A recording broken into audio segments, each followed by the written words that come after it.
नमस्कार, मी विनोद घाडगे। आज आपण बोलणार आहोत नुकत्याच म्हणजे आजच रिलीज झालेल्या डंकी या सिनेमाबद्दल। खरं तर काही मिनिटांपूर्वीच मी हा सिनेमा पाहून आलो आणि तुम्हाला अगदी थोडक्यात म्हणजे याचा सविस्तर रिव्ह्यू आपण नंतर करणारच आहोत आणि अगदी थोडक्यात हा सिनेमा कसा वाटला ते सांगण्यासाठी मी तुमच्या भेटीला आलोय। खरं तर राजकुमार हिराणी हे जे नाव आहे त्या नावाचा महिमा खूप मोठा आहे। आपल्याला माहिती आहे की इंडस्ट्रीमध्ये 100% सक्सेस रेशो असलेला हा एकमेव दिग्दर्शक आहे। 20 वर्ष झालं यंदा त्यांच्या एकंदर बॉलिवूडमधल्या कारकिर्दीला आणि 20 वर्षानंतरचा त्यांचा आजचा जो सिनेमा आलेला आहे डंकी, तो सिनेमा खरंच छान आहे हे तुम्हाला मी नक्कीच सांगू शकतो।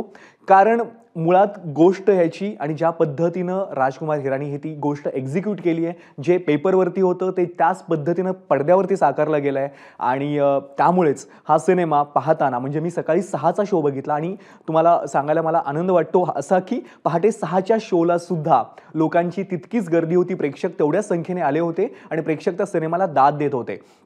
आपल्याला माहिती आहे की 3 इडियट्स सारखा सिनेमा असेल, पीके असेल, मुन्नाभाई MBBS असेल किंवा लगे रहो मुन्नाभाई असेल किंवा त्यांचा शेवटचा सिनेमा संजू असेल म्हणजे याच्या आधी आलेला संजू सिनेमा असेल, या सगळ्या सिनेमांमध्ये राजकुमार हिराणी यांनी त्यांची जादू दाखवून दिली, त्यांची ताकद दाखवून दिली आहे। ते जे आहे ते त्यांनी पुढे कंटिन्यू केलं या सिनेमात सुद्धा। अर्थात आपण त्या सिनेमांशी कंपेअर करू शकत नाही, कारण तसं कंपेअर करायला गेलो तर आपल्याला डंकी थोडासा त्याला थोडंसं खालच्या नंबरवरती पाहावं लागेल। पण एक स्वतंत्र सिनेमा म्हणून जर आपण डंकी या विषयाकडे पाहिलं, या सिनेमाकडे पाहिलं तर हा सिनेमा जरी तो मोठा असला, त्याची लेंथ मोठी असते, जवळपास 3 तासांचा सिनेमा आहे, तरी सुद्धा तो सिनेमा तुम्हाला नक्कीच मनोरंजन करू शकेल, तुम्हाला आनंद देईल असा हा सिनेमा आहे। शाहरुखच्या चाहत्यांसाठी हा सिनेमा म्हणजे ट्रीट ठरणार आहे, कारण शाहरुख आणि राजकुमार हिराणी हे जे कॉम्बिनेशन आहे ते कधीतरी पाहायला मिळावं, ते कधीतरी दिसावं अशी अनेकांची इच्छा होती।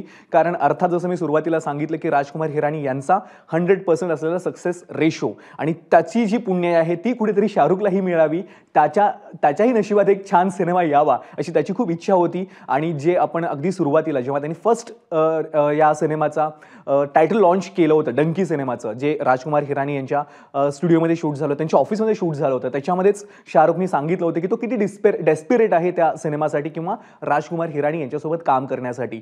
तर त्यांनी काम केलंय, त्यांनी उत्तम काम केलंय। त्याच्यासोबत जी बाकीची टीम आहे, तापसी असेल किंवा बोमन इराणी, सगळेच कमाल धमाल आहेत आणि त्यांनी हा सिनेमा उत्तम केलेला आहे।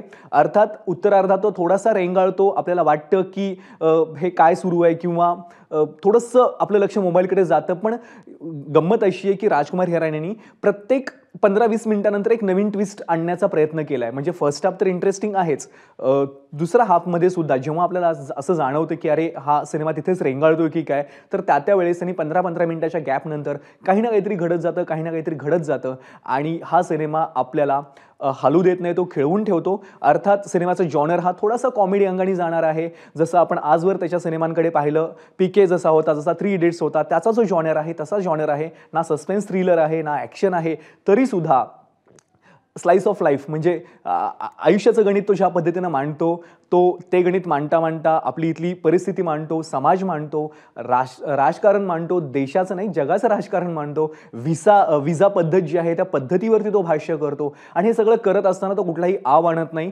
तो जे आहे जसं आहे तो थेट मांडण्याचा प्रयत्न करतो। काही गोष्टी आपल्याला खटकतात, थोडंसं वाटतं की असं कसं घडू शकतं, तरी सुद्धा कन्व्हिन्स करण्यामध्ये राजकुमार हिराणी यशस्वी झालेत आणि हा जो सिनेमा आहे तो सिनेमा तुम्हाला नक्कीच तुमचं मनोरंजन करेल याची मला तरी खात्री वाटते।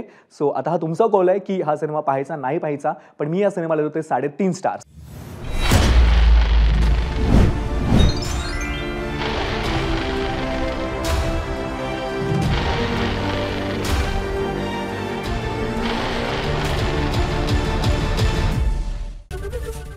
एबीपी माझा, उघडा डोळे बघा नीट।